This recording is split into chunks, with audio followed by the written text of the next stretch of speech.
Hey, I'm Donald Bell for Cnet.com, and today I'm giving you a first look at the Apple iPad. You've no doubt heard a lot of hype about Apple's new tablet computer. It measures a little under 8 by 10 and about a half an inch thick, giving it a natural magazine-like feel.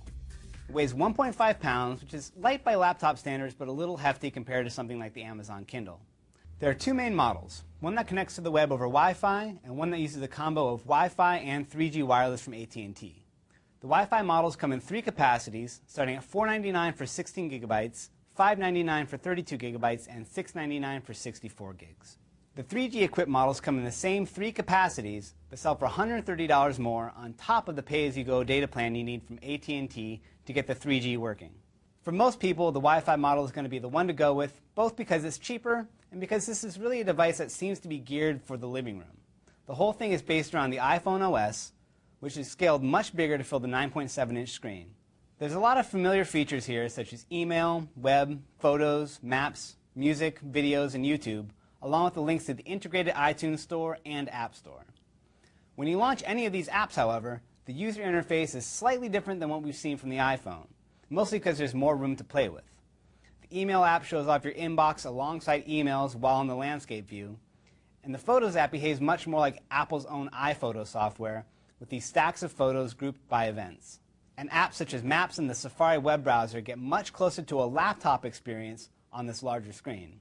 Apple beefed up the processor too, using their own 1 GHz A4 chip, which makes the whole thing very responsive, which is something you notice in particular on apps that don't depend on the web, like Photos.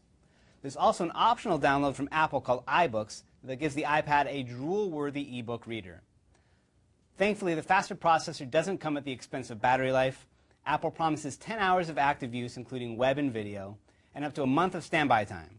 When you need to charge it, you can connect it to your computer or use the included USB wall charger. Apple also sells this basic $30 dock, which has the advantage of transforming the iPad into a pretty cool little photo frame while it charges. Speaking of docks, Apple has another one for $70 with a keyboard attached, which can really help with hardcore emailing or entering text into Apple's optional spreadsheet, documents, and presentation apps, which sell for $9.99 each.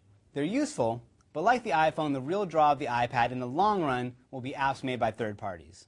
You've got all sorts of games with stunning graphics, video streaming apps like Netflix, a comic book app from Marvel, and tons of exciting apps that are trickling out day by day. All of that really gets down to the main appeal of the device. There's no single thing that it does that can't be done with a $1,000 laptop, and in some ways done better.